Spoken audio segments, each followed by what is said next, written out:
Hakimi Ballon d'Or, ça commence à devenir très sérieux. Salam alaikum à tous. On se retrouve pour une nouvelle vidéo et dans cette vidéo, on va parler du Ballon d'Or et plus particulièrement de Hakimi. Mais avant tout, n'hésitez pas à liker et à vous abonner si vous êtes nouveau. Achraf Hakimi fait une saison extraordinaire, hein, que ce soit avec le Paris Saint-Germain ou avec l'équipe nationale du Maroc. Voilà, il a joué énormément de matchs depuis le début de saison. Il a été présent dans les grandes compétitions et dans les gros matchs, hein. Forcément, voilà, il n'a pas eu de vacances depuis ces Jeux Olympiques. Il ne s'arrête plus.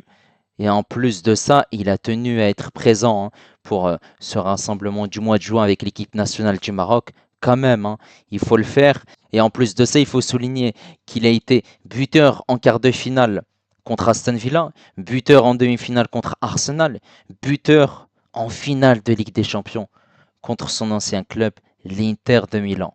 Et en plus de ça, c'était lui qui avait ouvert le score. Il n'y a rien à dire, incroyable, hein. Et en termes de performance, il a aussi été buteur en finale de Coupe de France. Il a remporté tous les titres possibles. Champions League, Ligue 1, Coupe de France, Trophée des Champions, régulier aussi depuis le début de la saison. Bravo.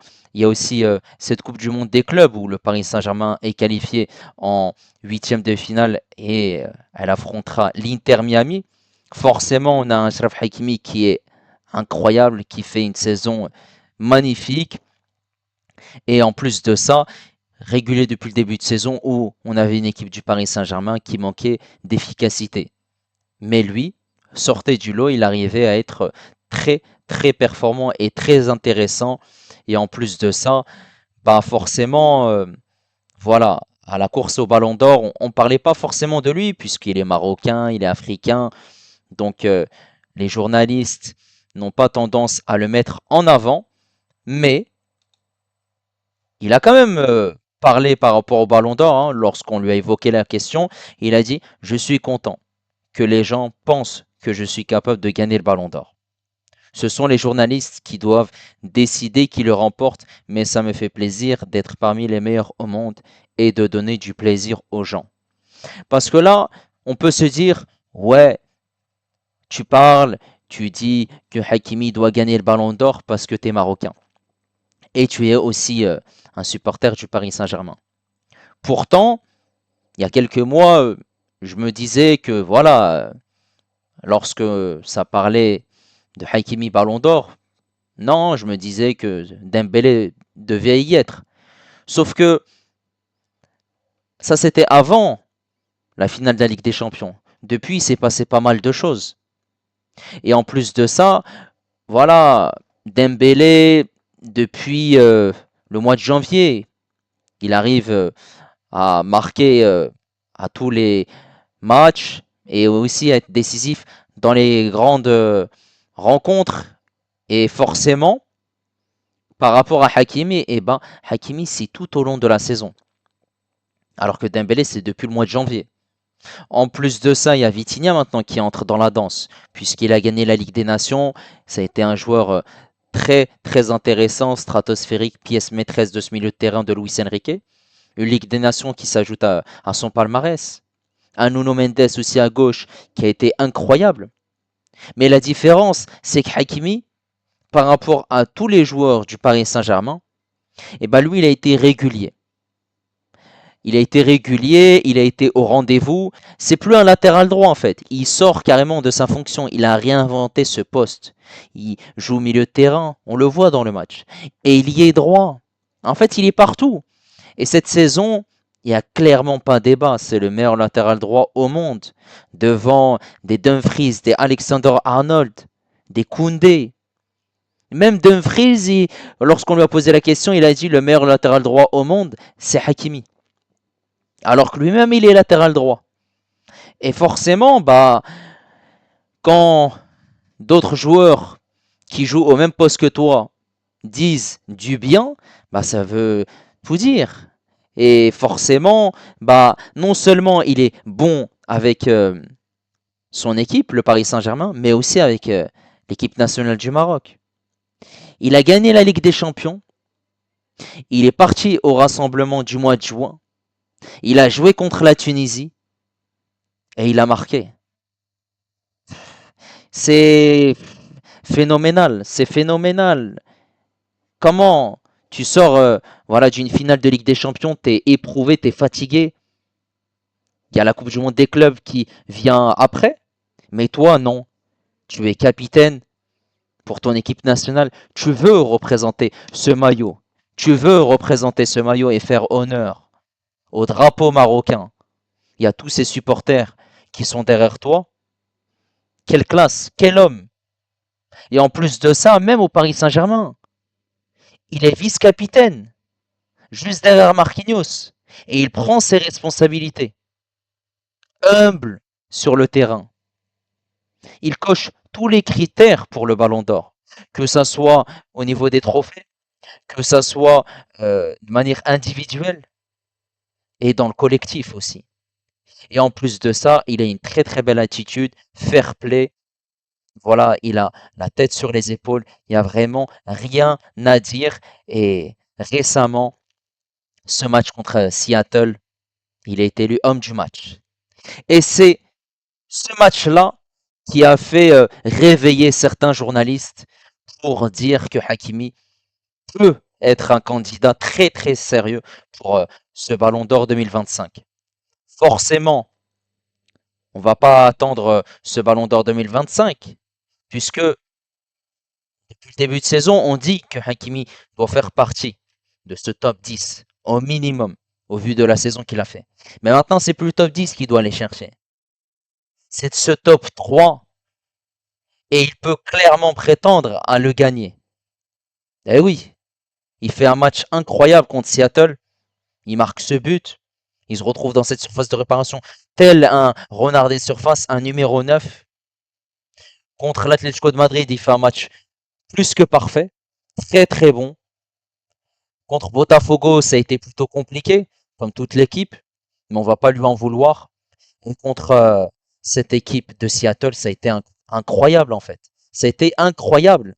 Et bravo à lui. Et maintenant, tout le monde parle de lui pour être un futur ballon d'or. Jean-Michel Larquet, au micro de RMC, qui dit ne pas considérer Achraf Hakimi comme un potentiel vainqueur du ballon d'or, c'est un vrai problème. Il a réinventé son poste. Il serait temps de sortir des sentiers battus et de temps en temps de mettre un latéral dans le top 10. Et il a clairement raison. Son compère Kevin Diaz à l'afterfoot l'a aussi dit. Pour lui, c'est Hakimi qui doit gagner ce ballon d'or. Et il a clairement raison. Et regardez, ce joueur, Rod Rock de Seattle, il n'en croit pas ses yeux. Je ne sais pas si je rêve. Je n'arrive pas à croire que j'ai joué contre Achraf Hakimi. C'était un rêve de pouvoir l'affronter. Maintenant, c'est même plus un rêve parce que il l'a affronté et Hakimi lui a même donné son maillot. Et forcément, bah, t'as la classe d'un joueur comme Hakimi qui, voilà, malgré tout ce qu'il fait depuis le début de saison, c'est une star clairement, mais il a la tête sur les épaules. Et elle est là la différence.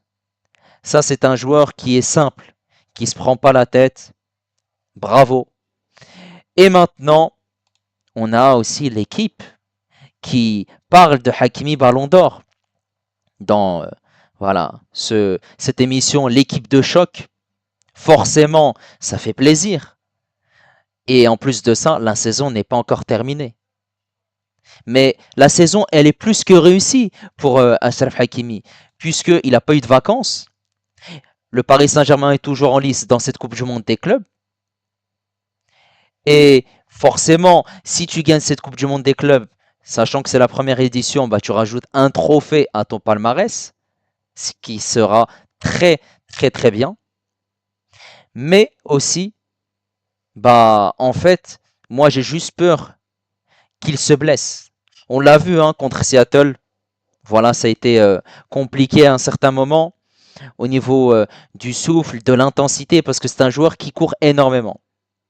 Et forcément, il récupère très vite, hamdouillah, mais il faut faire attention quand même, physiquement, pour ne pas se blesser, parce que voilà, quand tu as tendance à jouer énormément de matchs, eh ben, Ça devient compliqué.